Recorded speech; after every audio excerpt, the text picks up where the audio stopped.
Good afternoon. My name is Patty Tripkowski, and I'm the Associate Provost here at Grand Rapids Community College. And I would like to welcome you all to the inaugural History of Gender and Sexuality Symposium.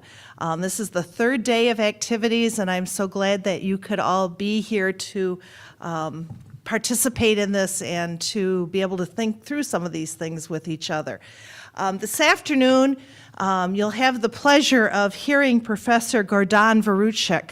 Professor Vurusic is here for his first semester at GRCC. He did his bachelor's in comparative literature and English at the University of Zagreb in Croatia, and his MA in International Relations and European Studies at the Central European University in Prague and Budapest. And he did postgraduate work in the Netherlands and has another MA in political philosophy from Bowling Green State University here in the U.S., and is currently working on his PhD at Indiana University. He has taught at DePauw University, at the University of Indiana in Purdue, and at Butler University in Indianapolis, and at the Kelley School of Business at Indiana University. So Professor Vurusic brings us a great deal of experience and education on a worldwide stage, and is going to speak to us today about using feminism to understand power in international politics. Please join me in welcoming Professor Vurusic.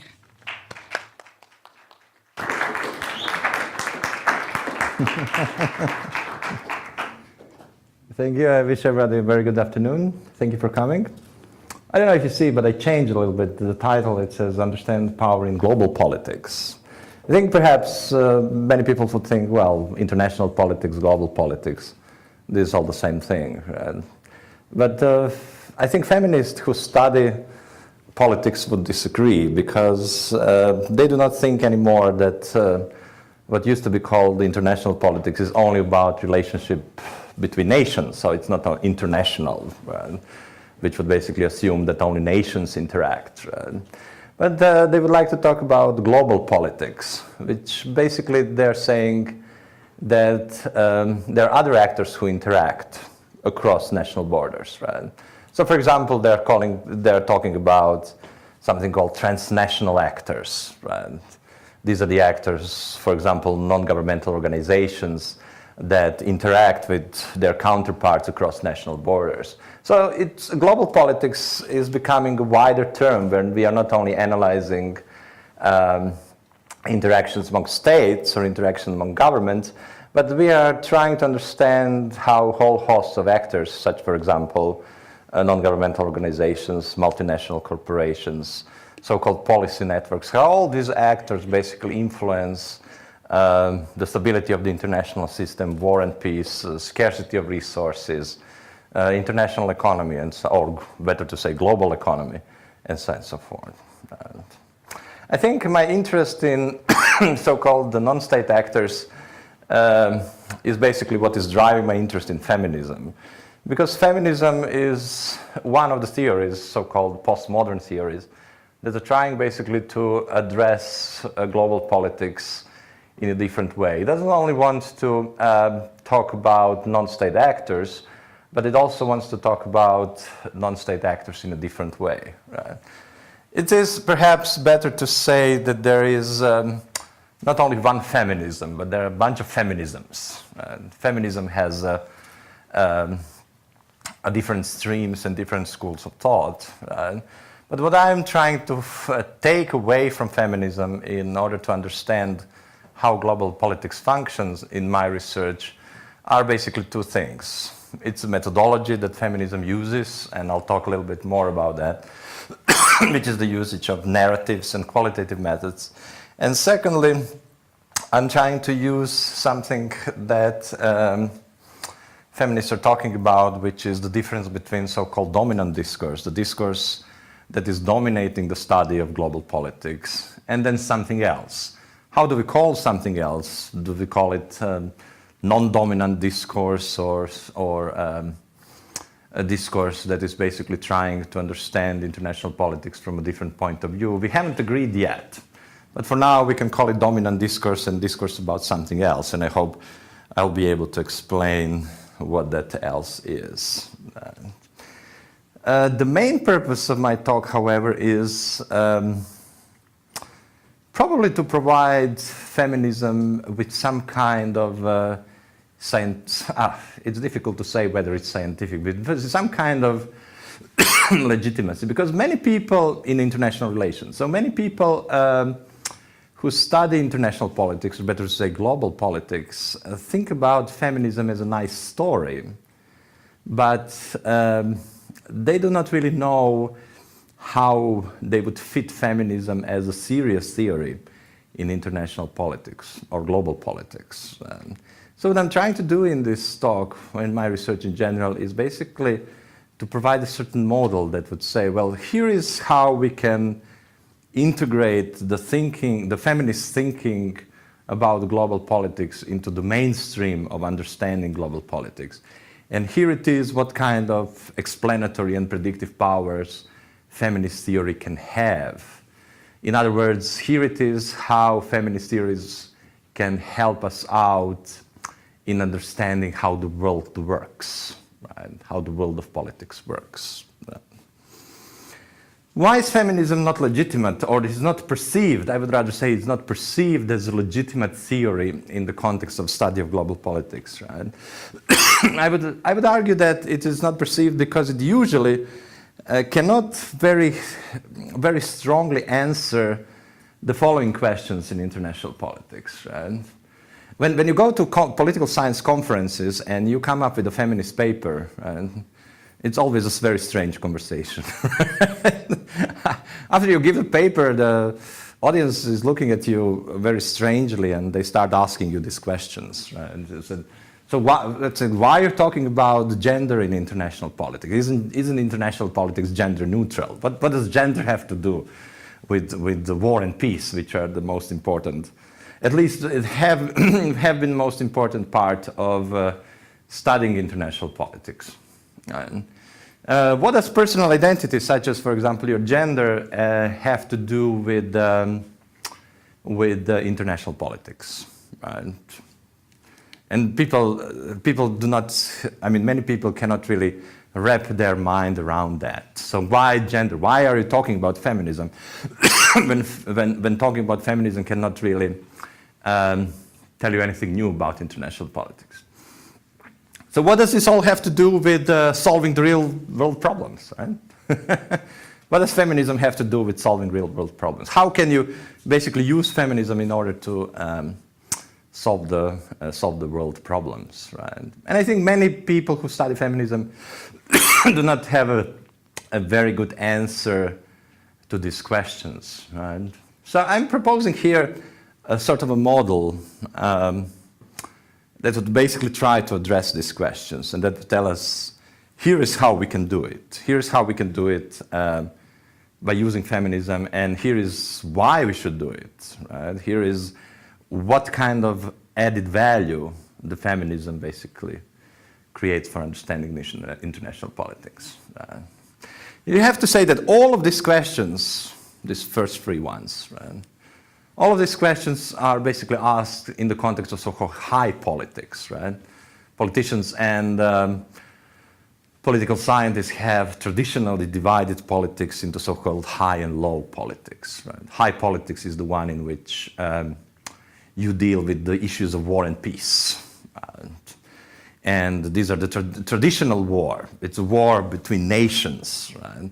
So the main question of high politics is why international wars take place and why peace takes place, right? So this is so-called high politics. Right? Today we much more understand that so-called low politics has high level of importance for understanding high politics. For example, part of low politics is studying environment. And one of the great questions that the study of low politics in political science asks is, so how does this low politics influence war and peace.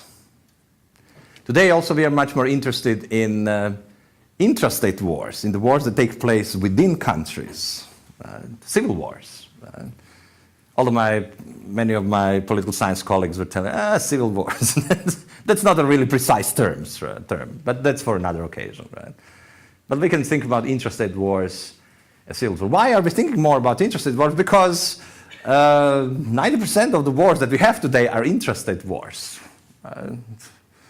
Countries do not really fight against each other with any kind of major frequency. And then we have so-called hybrid wars, right? Wars that are basically mixtures between civil wars and intrastate wars and regional wars and so on and so forth. And we start to understand that some of the drivers of these wars belong to the low politics, belong to the study of environment, belong to the study of the gender roles in particular society, right? Belong to the study of economy, right? How economy in particular society is organized and how economy in particular society works, not only on the national level in the particular society, but also on the micro level, on the level of the family, on the level of the community, and so on and so forth. Right? So these questions that are basically being asked of feminists at conferences and professional meetings, these questions, I don't think that they understand, or the people who ask these questions do not fully understand the importance of low politics. Right? When they're asking, what does personal identity have to do with international politics? I would tell you everything, right? But not if you think about international relations as a clash between countries, right? Or peace within countries. Maybe even then.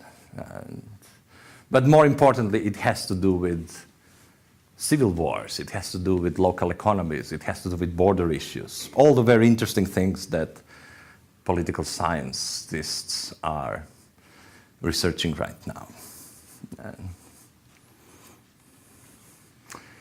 Another reason why I study feminism and women in international politics, right? There are many of them doing even high politics, right? This is the Spanish government. Right? This is Prime Minister Zapatero, and these are his ministers. This is the only government in the developed country that has majority of women ministers, women members. Unfortunately, Spain now has the highest unemployment rate in the industrial world, and many evil politicians are saying that's because they have women. But that is not true, because 12 years ago, Spain has 25% unemployment rate, and most of the people are men, so this is an improvement.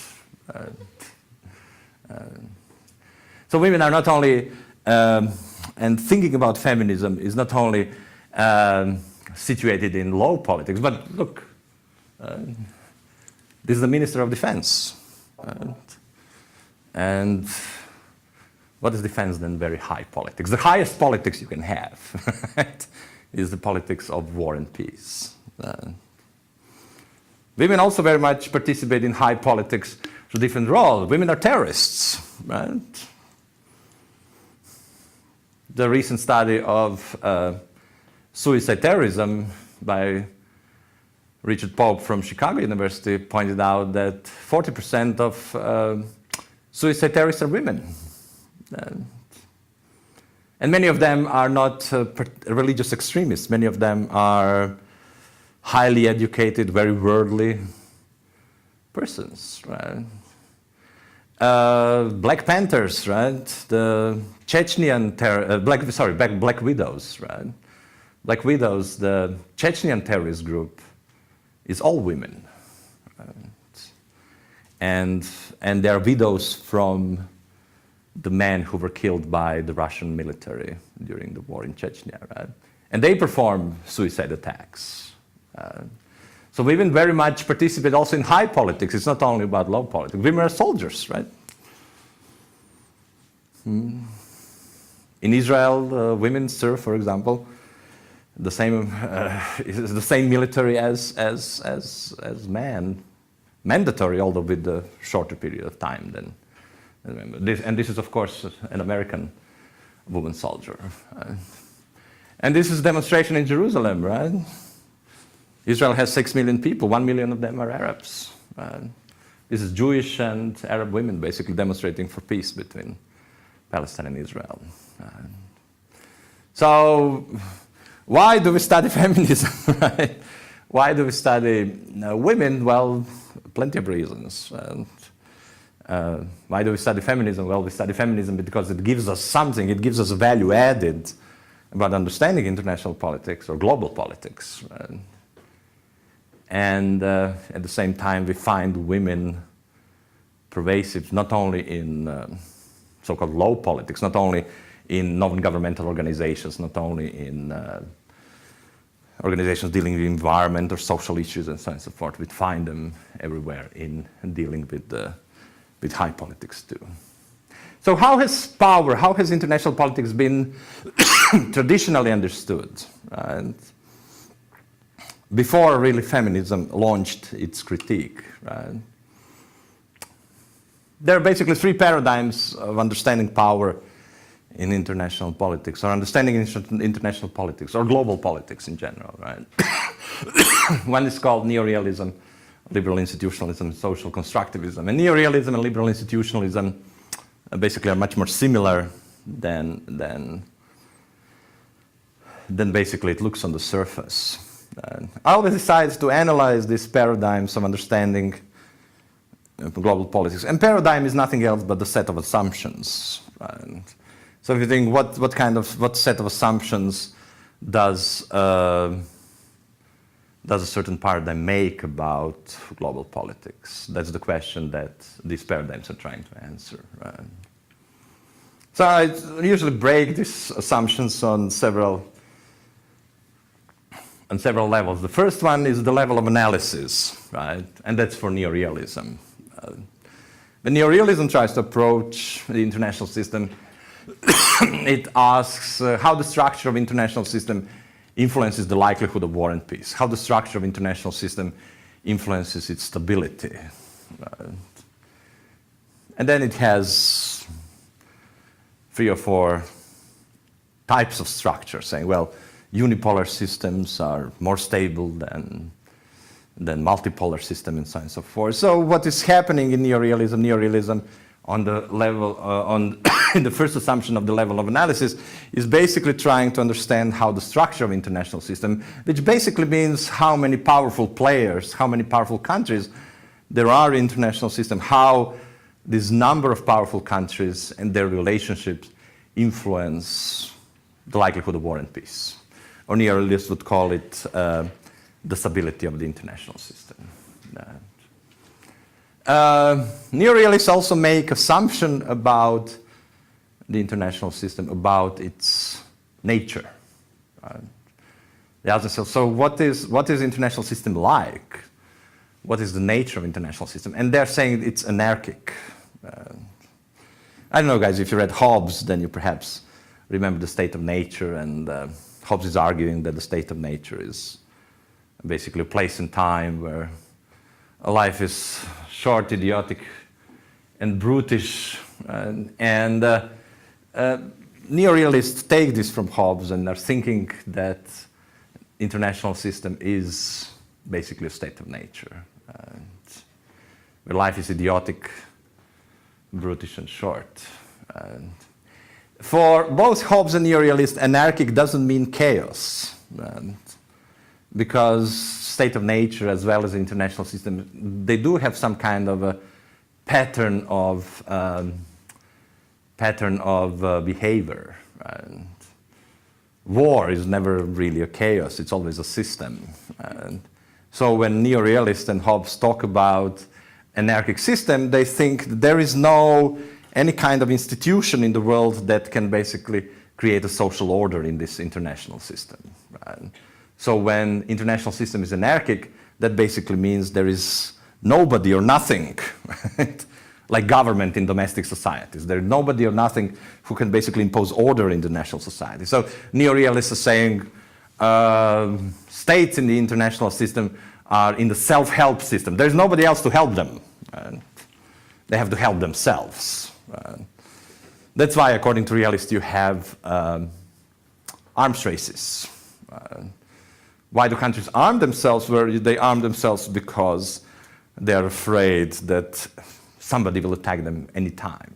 There is no trust really in Neo-Realism. I mean, Neo-Realists think that countries never do really trust each other. Somebody would say, okay, why don't they talk to each other? I mean, when humans have problems, let's sit out and talk. Right? The Neo-Realists are saying, well, talk is cheap. Talk is cheap, and regardless of how much countries talk to each other, regardless of how much governments talk to each other, it is basically impossible for them to create any kind of trust. Right? So international system is anarchic, which basically means there is no institution in it that would create social order in it, and therefore the countries are on their own. There's nobody to help them out. Even alliances are just temporary. Right? You cannot even trust your ally because tomorrow this ally can become your enemy. So neo-realists imagine the international system as this very nerve-wracking place, right? But nobody can really trust each other. There is no community, and everybody's alone.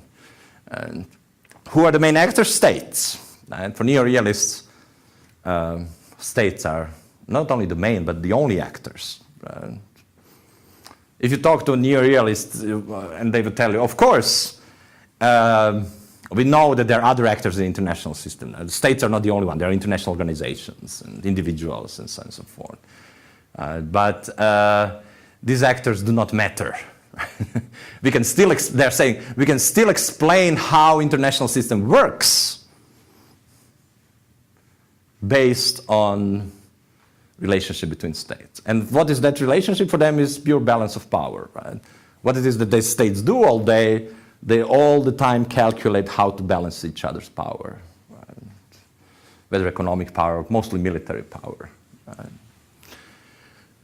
What is the nature of the actor? The actors, according to Neo-Realists, are all rational. Right? It doesn't necessarily mean that they do not have emotions, but they're rational because they behave in such a way that they weigh costs and benefits. So they're asking, let's say that they're in a classical dilemma of neo-realism, shall we go to war or not to go to war? Right? How do they make the decision? They purely make the decision based on the cost and benefit, on anticipated cost and benefits that particular decision would bring them. Right? I mean, of course, rationality in political science and everywhere else is very much discussed term, and the usage of so-called rational choice theory that uses rationality in its basis is also very much disputed term. But still neo-realists stick to that and saying, we know that countries and people, they do have emotions, they do have other motivations for their behavior, but we think that we can explain how the world works thinking as if they're only rational. Right? Which means saying, adding emotion to calculation or adding some kind of behavior according to the interest towards your community. So you behave in a certain way because you think it's a great idea morally, or because you think that it's a great idea because your community imposed some kind of rules and norms of behavior. They're saying to you, well, we know that states behave that way too, right? But this doesn't change the outcome. They're saying, if we add these variables to our understanding of international politics, nothing will really change, right?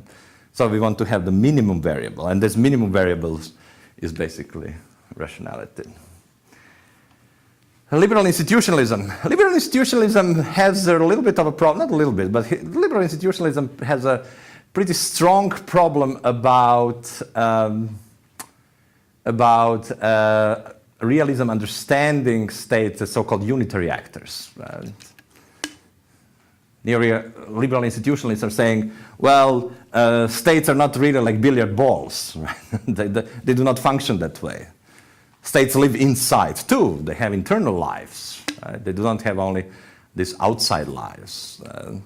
So the states are saying, let's try to, the liberal institutionalists are saying, let us try to open this black box of a state and see what the hell is happening inside. And then they want to really understand how it is that domestic politics influences international behavior of the states. For example, Iran. Everybody's saying that Iran is trying basically to build the capability for producing a nuclear weapon. I personally think that they haven't decided yet, but they have opened themselves definitely to that possibility. So what are the reasons, if we accept this assumption that Iran would like to create weapon of mass destruction, what are the reasons for that? Neo-Realists were saying, well, reasons for Iran trying to develop nuclear weapon is that establish preponderance of power in the region. Iran wants to be the most powerful country in the region so that it basically can control how the region works, the region of the Middle East. But there is also, liberal institutionalists would also look at the domestic cause of make nuclear bomb. Right? Many political scientists saying, despite the fact that many people in Iran do not support Ahmadinejad, the current president, they still support Iran building a nuclear bomb. Right? So building a nuclear bomb or trying to give an impression that you are building a nuclear bomb also has its domestic purpose. It integrates society, it puts it together. Right? And basically it's probably one of the last things that opposition in Iran and current regime still agree, because even the opposition during the elections never disputed the right to Iran to produce nuclear weapon. Also liberal institutionalists would take a look at international institutions, how it is that international institutions are basically trying to influence stability of the international system. Liberal institutionalists agree with Neo-Realists in understanding the nature of the system as anarchic. They agree that the system is without any kind of preponderant power that would create social order in the international system. There is no disagreement about here, right? Who are the main actors? Well, if you look at domestic causes of international behavior of your country, then you will have to include basically domestic institutions. And of course, if you're looking at international institutions, then the main actors are domestic and international institutions. And what is the nature of the actors? Again, they're rational, which means how do they decide? Well, they make a decision by trying to weigh as the best they can the relationship between anticipated costs and benefits. I think what feminists are bothered very much by, I think stems from this thing rational. Because saying that actors are rational does not only say that they weigh costs and benefits, but it also basically is implicitly saying that these actors are behaving according to something called rational choice theory. And the rational choice theory is a theory that tries basically to predict the behavior of the actors based on this cost and benefits. However, rational choice theory makes certain assumptions, right? It makes certain assumptions about the actors. Because if it doesn't make assumptions, how you would be able to predict what the others are going to do, right? I mean, when you play chess with somebody, you make assumption that your opponent will be able to move the figures on the chessboard just according to the rules, right? Right? So if you're an excellent chess player, you can perhaps predict what your opponent is going to do. So rational choice theory is making an assumption that people and countries are playing according to the certain rules, right? And if they're playing according to the certain rules, well, then we will be able to predict how they are going to behave. Right? let's say that you're in Israel and you're thinking, oh, well, shall we bomb Iranian nuclear capability or shall we not, right? I mean, what you want to do is to understand how Iran would react to that, right?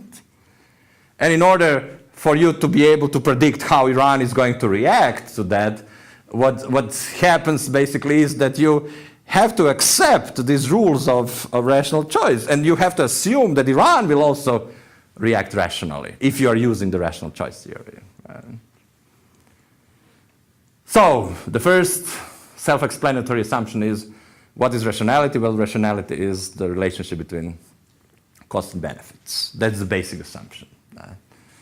And then the next one is, everybody is rational. If you want to use rational choice theory to have some kind of predictive power, and so that you're able to predict how others are going to behave, you have to assume that they are rational too, right?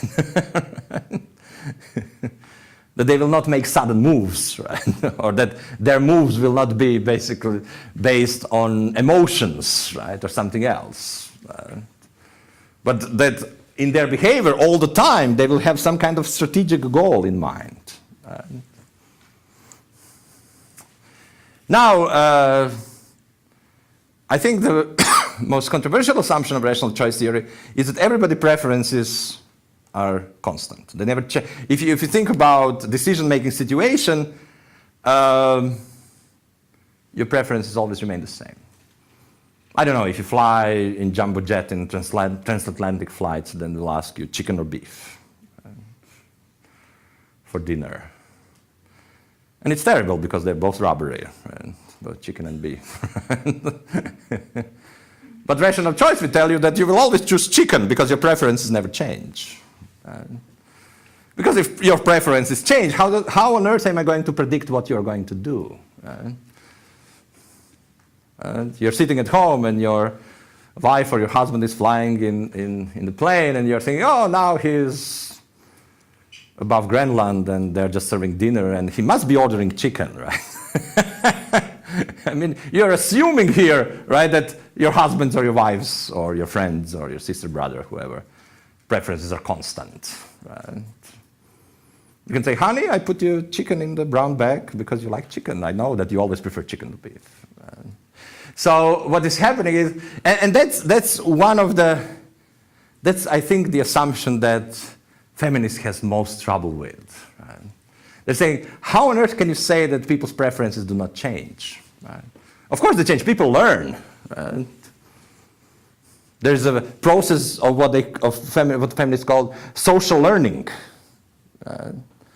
So of course, if you go through the process of social learning, if you gain new knowledge through contact with others, if you gain new knowledge through socialization in your family, through socialization in your friends, from the media, right? From your own attempts to do the right thing, right? If you gain the knowledge, how come that your preferences do not change? Right? If you learn that chicken is bad for you, how come that you will not start preferring beef? Usually it happens vice versa. Beef is not good for you, and then then you do chicken.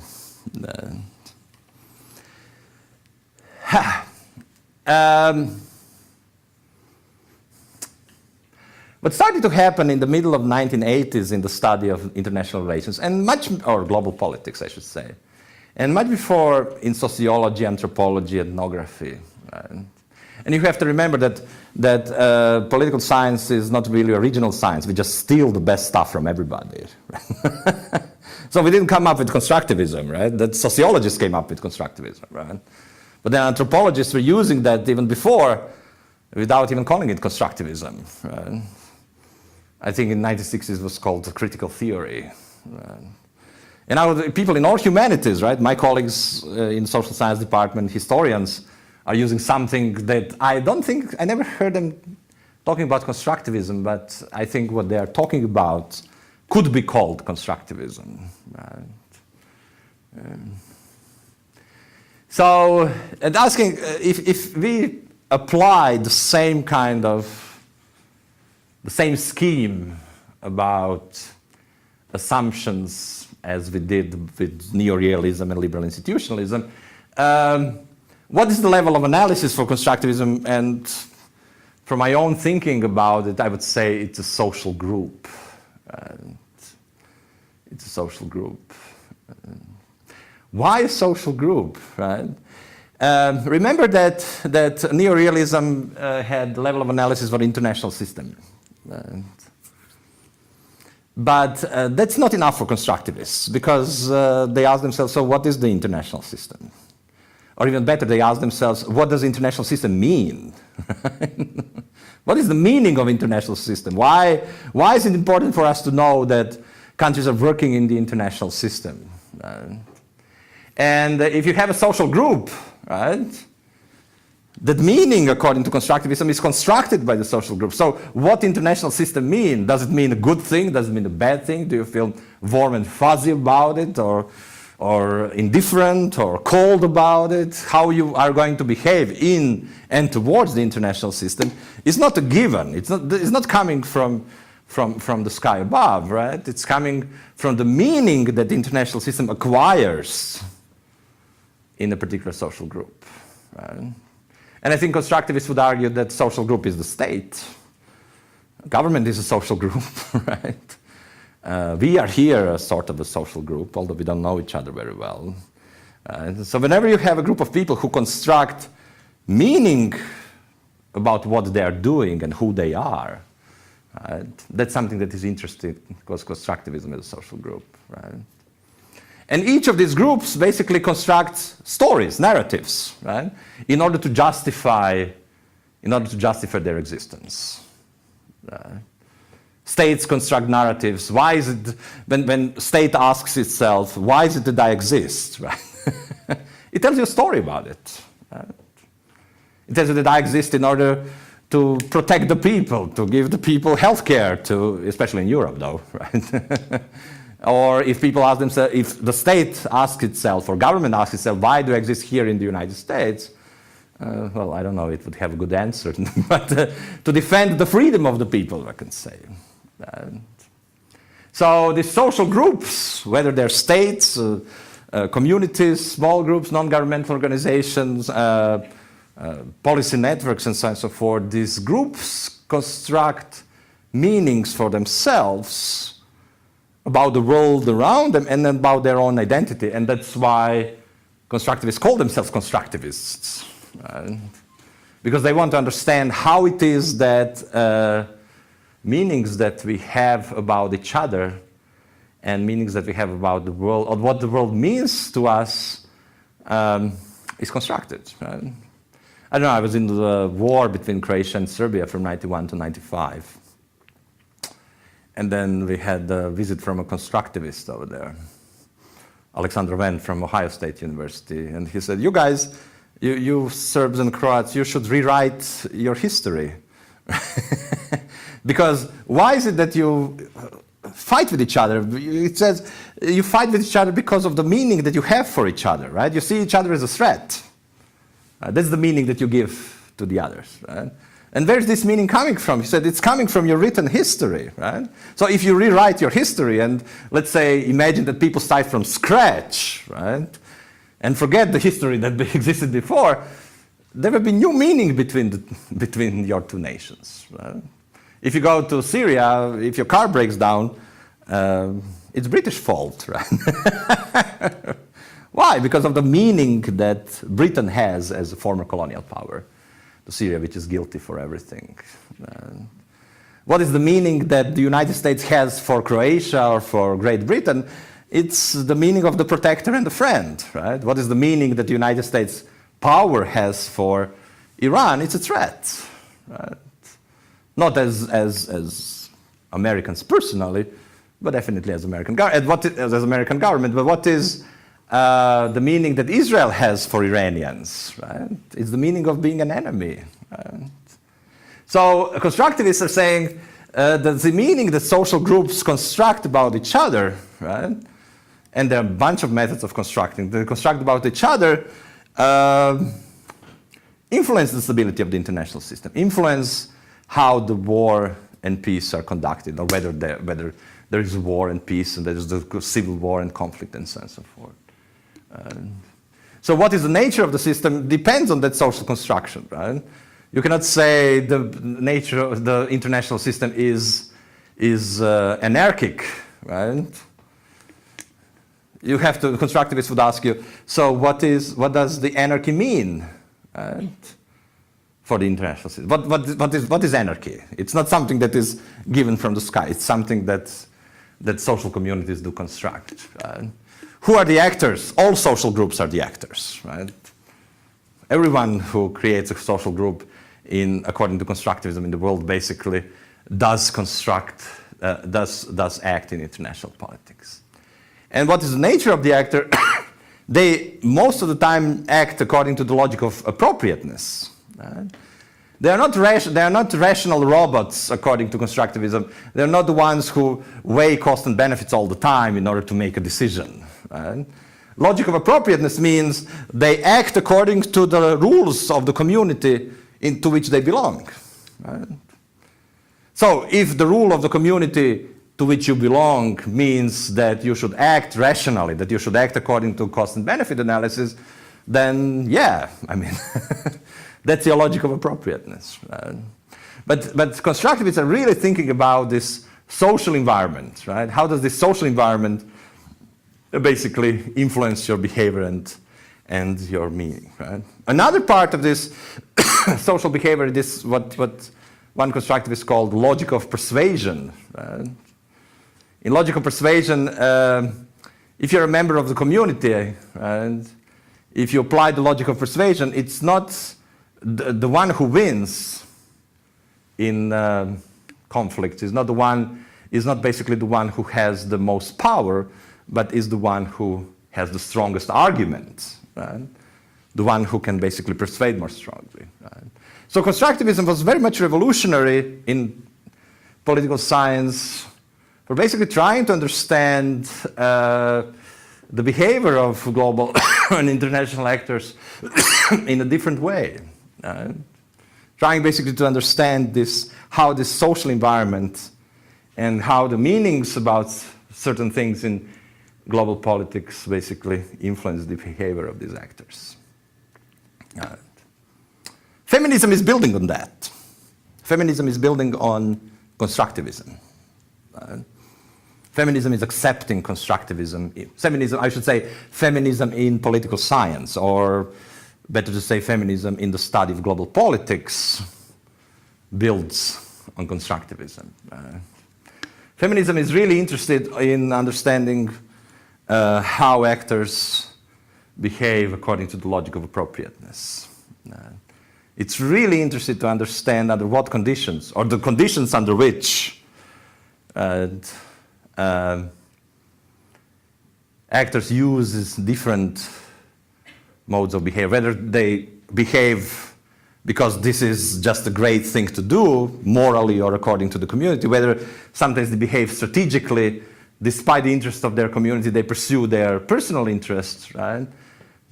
So that what feminists are doing, building on constructivism, they want to make this notion that actors in international politics rational. Feminists want to make this notion problematic.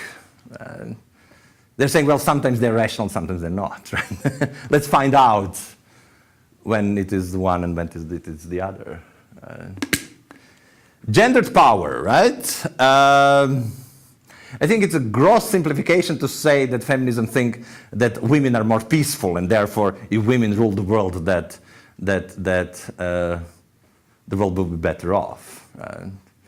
Ann Tickner, a feminist from University of Southern California, she argues that this particular argument, which says that women are more peaceful and therefore the world ruled by women will be more peaceful, is the way of keeping women away from power, right? Because if you're saying women are more peaceful, then you're basically saying women are not qualified enough to get engaged in the bloody business of international politics. So many feminists perceive that as a very simplistic notion.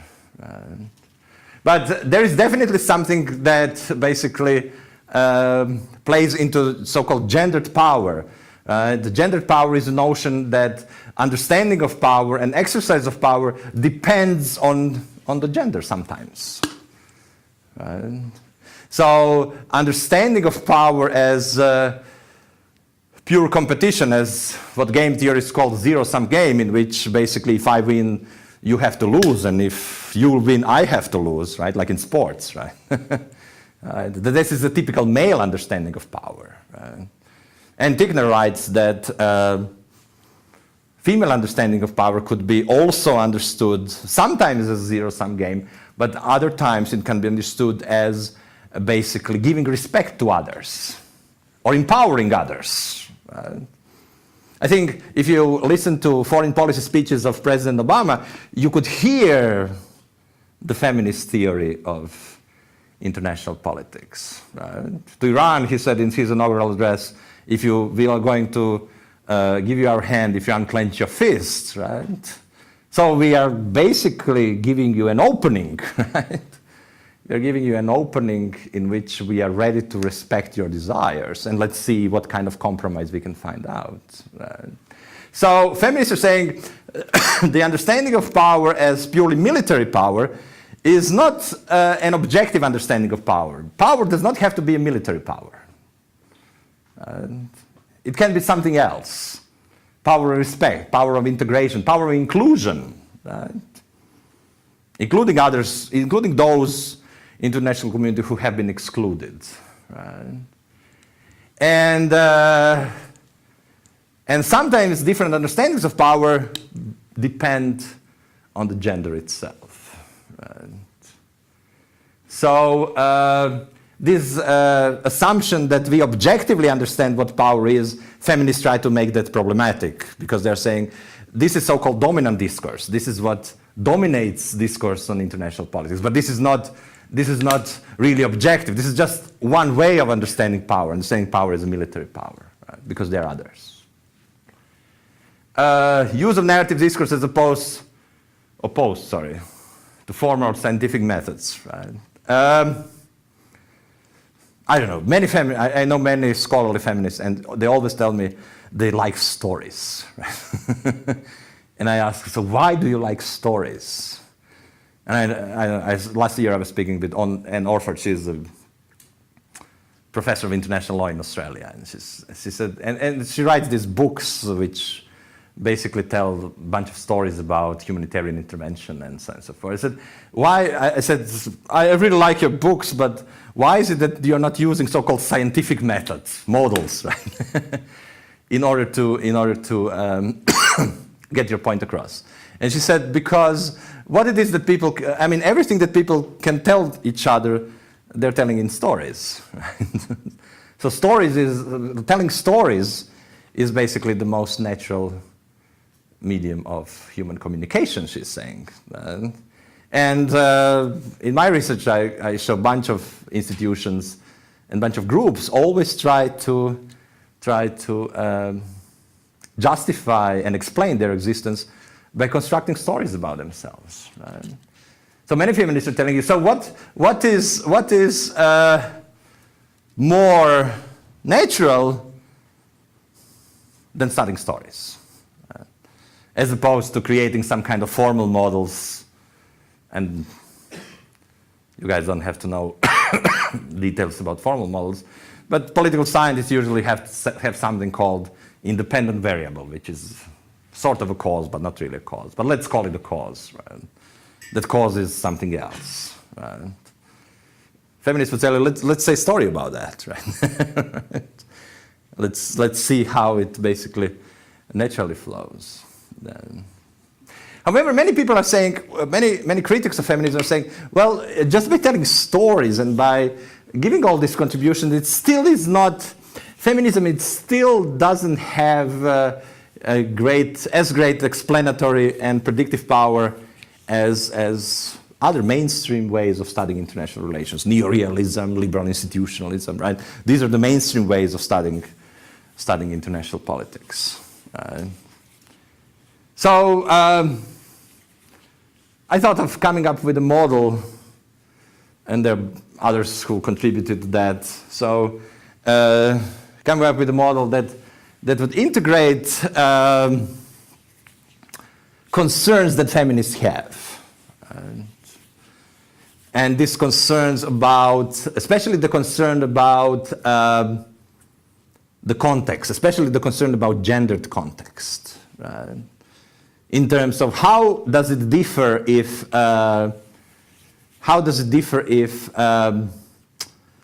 women are found in a certain political situation as opposed to men. So this is called so-called IAD Framework. It's a framework that when I was in Indiana University, I was part of so-called political theory and policy workshop, right?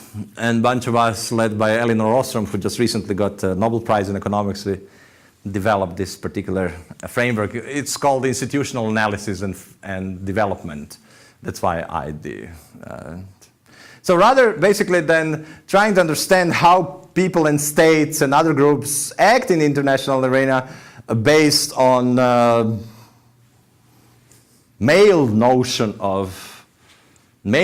of power and male assumptions in Neo-Realism and liberal institutionalism, we're saying, why don't we look at, before we start understanding that, why don't we look at some kind of contextual factors, right?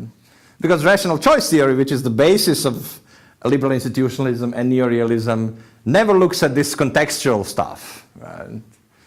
They start immediately by assuming that all actors are rational and they all weigh costs and benefits all the time. So we are saying, okay, what are the attributes of the community? Is it a rural community? Is it a city community? If it's a state, right? Is it a small state? It is a larger state. Where is it positioned in the world, right? What is the geography, right? And so on and so forth. What is the gender? If you are studying civil war, for example, there is an excellent study about the role of women in peacekeeping operations, right? And how they are treated and how basically the military peacekeepers exercise power over them in local communities. So you ask yourself, so who are the leaders of the community? Are they men and the women? Are they old or young, and so on and so forth, right? So let's start to look at the context to understand how people behave. What are the rules of a particular community, right? How does the community work, right? Does it respect the youth more, or does it respect the old more? Does it basically try to act according to the logic of appropriateness, in which it takes care of all the community, of the whole community, or is it the rule basically that individual interest is more prevalent? Right? What are the biophysical and material conditions of the community? Right? Is it community, for example, a community of herders, right, that needs land for its cattle? Right? Does the geography of that particular area basically provide that? Is there any problem of the scarcity of resources? For example, in Africa, we see that most of the wars, civil wars in Africa, are between farmers and herders. Right? And partly because of environmental change, there is a higher and higher scarcity of resources, so farmers and herders fight with each other, right, for these scarce resources, for water and land. Right? And in all cases of civil wars in Africa, we always see that civil wars in Africa start with the farmers-herders conflict. Farmers-herders conflict is always basically the early warning. It's a proverbial canary in the gold mine it's a warning mechanism for basically saying, oh, here's the civil war coming. And in order to understand whether this is really true, basically we need to understand what are basically the biophysical material conditions, especially what is geography in which a particular community exists. Action arena. Action arena is just space. Is it a region? Is it a continent? Is it a village? Is it a pasture? Is it a place where scarce resources are located? This action arena is where people, states, regions, networks, non-governmental organizations, with all of them basically have their interactions. Right? And what these action situations are and who the participants are. I'll talk more about that in the next slide. Right? The characteristics of action arena basically produce interactions that we have in international politics. And hopefully then we can include this part of what we call the social learning. Right? From these interactions that are produced by the processes in action arena, we can basically understand and evaluate how we can change this process, how we can make, for example, make sure that farmers and herders do not conflict, right?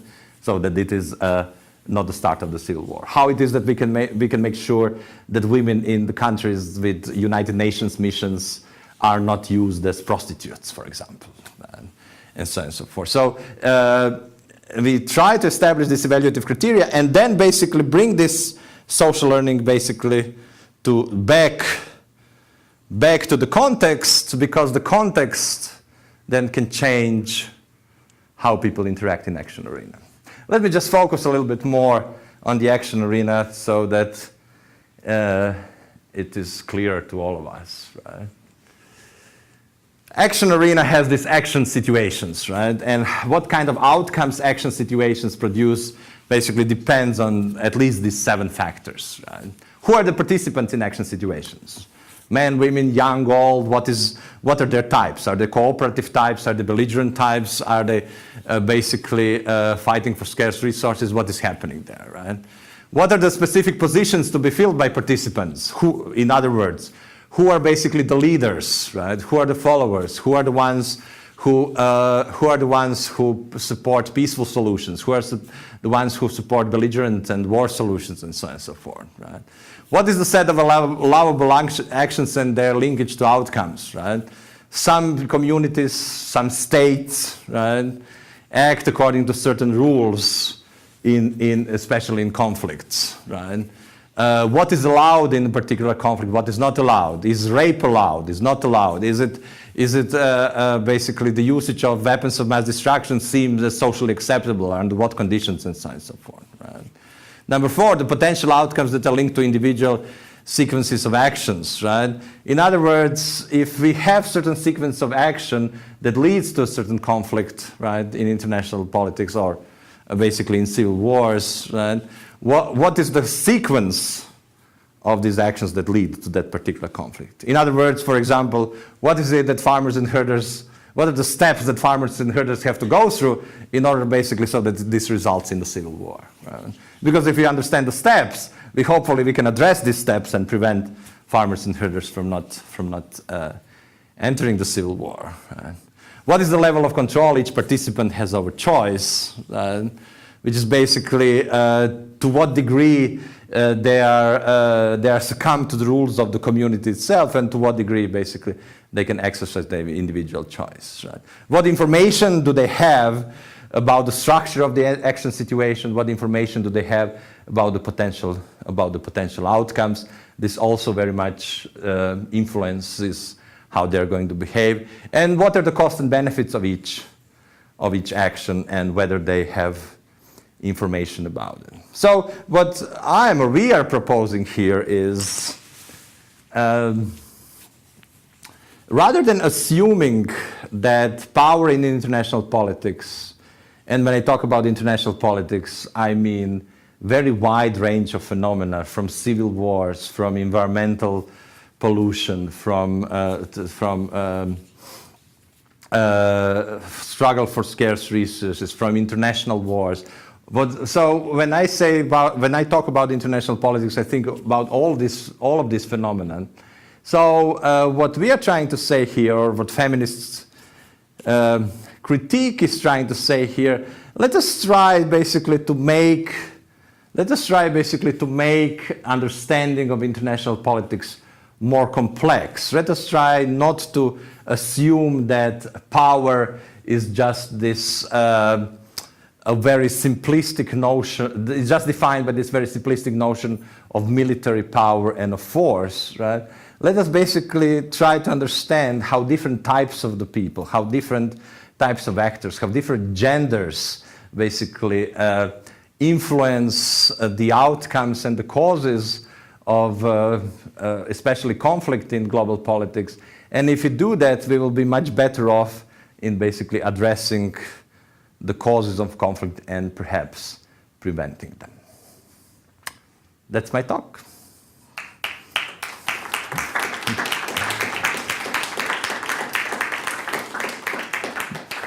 Do you guys have any questions?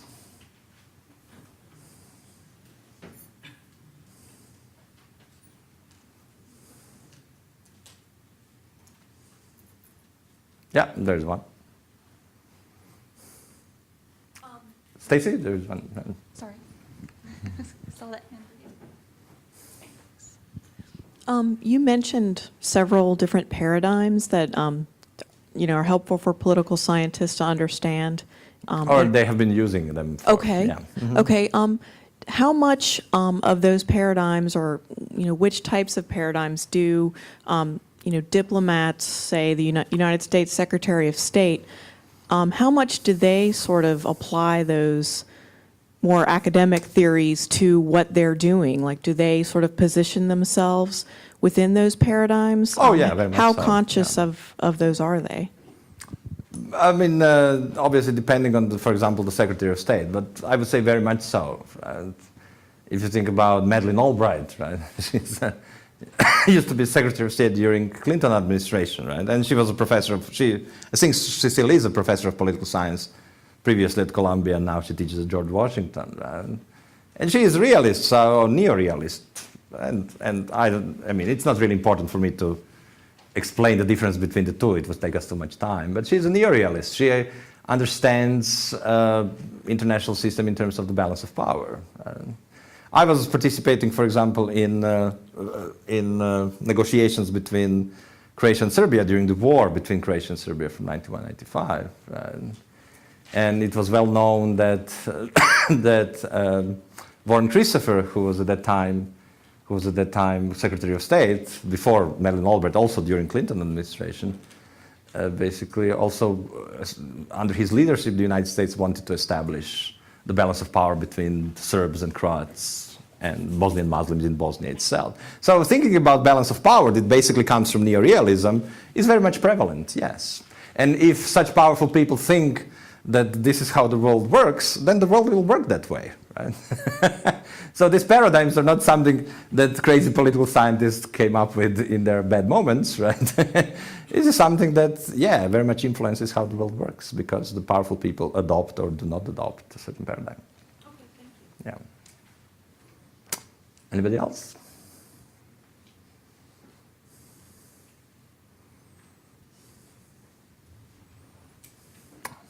All right. Have a good afternoon.